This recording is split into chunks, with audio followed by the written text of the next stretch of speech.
ou simplement pour les enfermer le temps que je m'occupe d'autres solides. Bonjour tout le monde, nous sommes dans le donjon de Maîtresse Morgane qui nous accueille. On se check, on se sert la main, Maîtresse Morgane? Allez-y. Ah, un donjon, j'avais dit, je me permets, on touche pas vraiment. Tout à fait. On est quelque part dans Bruxelles. Avant de visiter l'ensemble de l'établissement et de parler de votre carrière, qu'est-ce que c'est que ce fauteuil? Ça sert à quoi? Je vois qu'il y a un trou et des menottes. Ça, c'est une table pour immobiliser les personnes. Vous passez la tête à travers, vous avez soit des menottes, soit vous êtes assis dessus, comme sur les coins. Vous pouvez tester.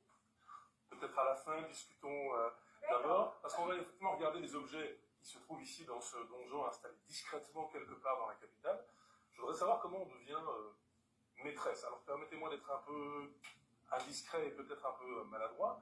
Est-ce qu'on démarre par la prostitution et puis on devient maîtresse? C'est une forme de gradation dans les activités de plaisir ou vous avez démarré avec ça? Non, ça n'a rien à voir. Ça dépend du caractère de la personne aussi.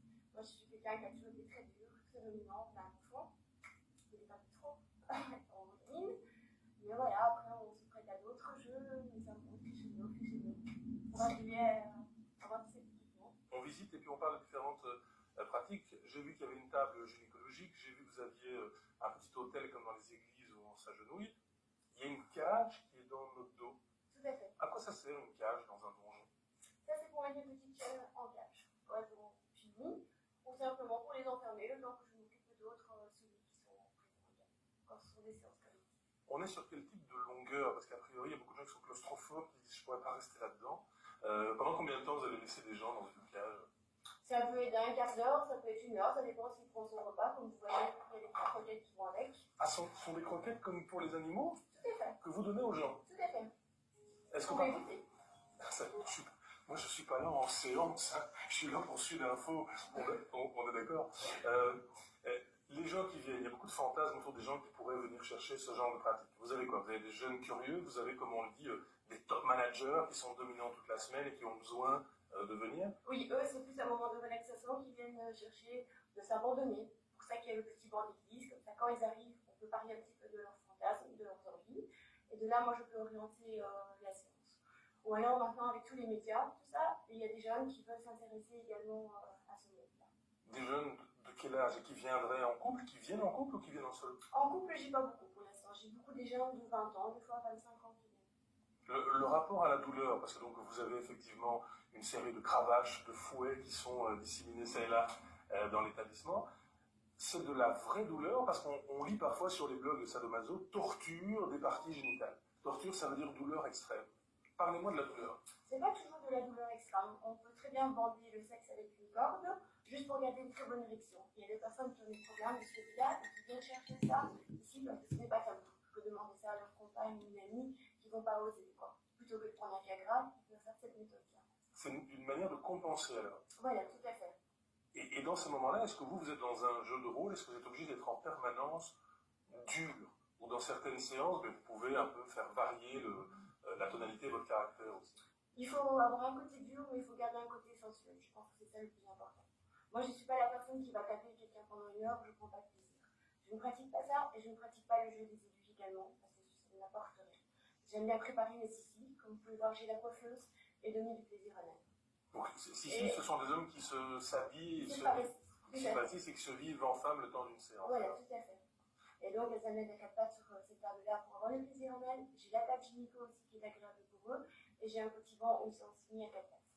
Est-ce que vous avez une éthique? Les médecins ont une éthique, les avocats ont une éthique, les journalistes ont une éthique. Est-ce que dans votre profession, qui n'est pas du tout réglementée, parce que c'est assez discret et tabou, est-ce que vous avez une éthique? Des trucs où vous n'allez pas, des trucs que vous ne faites plus peut-être, sur lesquels vous avez évolué? Il y a des choses que je ne pratique pas et que je ne veux pas découvrir.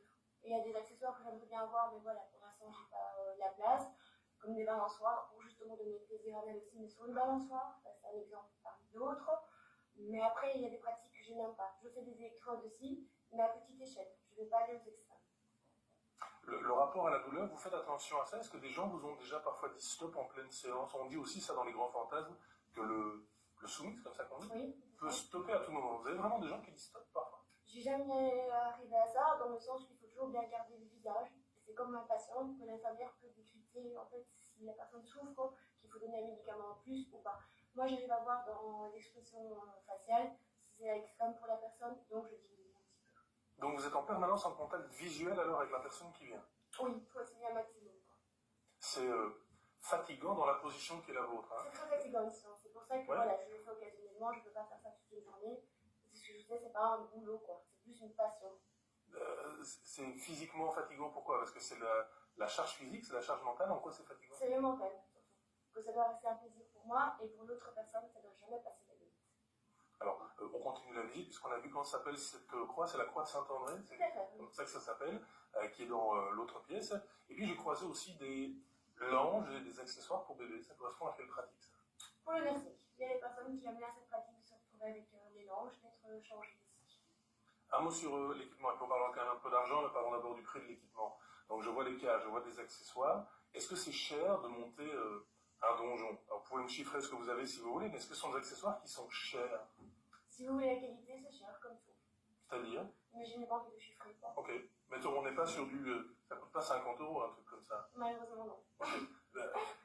Pourquoi c'est aussi rare et aussi tabou? On voit qu'il y a beaucoup d'endroits qui se libéralisent, qui s'ouvrent, les clubs échangistes, les saunas. On parle beaucoup de sexualité aujourd'hui. On a l'impression que vous êtes un peu le dernier tabou, vous, dans l'univers domination, soumission, SM. Je pense que c'est aussi avec le côté travestissement qui fait peur à personne. C'est-à-dire? Qu'un homme peut se transformer en femme pour aller chercher un plaisir, je pense que ça reste encore tabou. Vous pouvez nous donner une trajectoire, je sais qu'on n'a pas de chiffre, mais est-ce que vous pouvez nous donner une trajectoire financière? Est-ce que c'est cher? Il y a des salons de massage, par exemple, il y a des salons de massage érotiques qui existent. Est-ce qu'on est dans la même gamme de budget ou on est dans autre chose ici? Les massages ne m'intéressent pas, je ne connais pas les prix qui pratiquent. Ah, ce sont vraiment deux activités qui sont totalement différentes. Vous pourriez nous donner quelques clés, et on terminera avec ça, quelques clés pour ceux qui voudraient se lancer.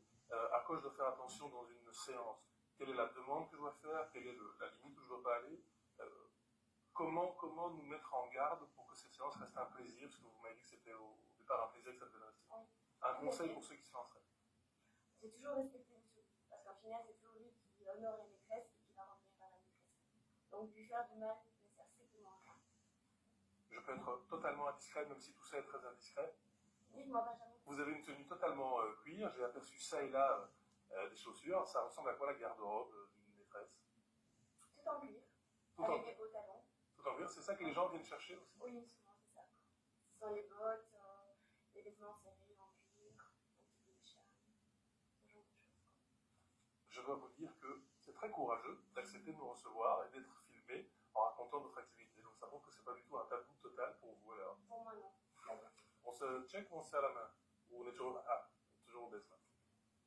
J'ai jamais porté comme d'habitude, Benjamin. Merci maîtresse. Merci à vous.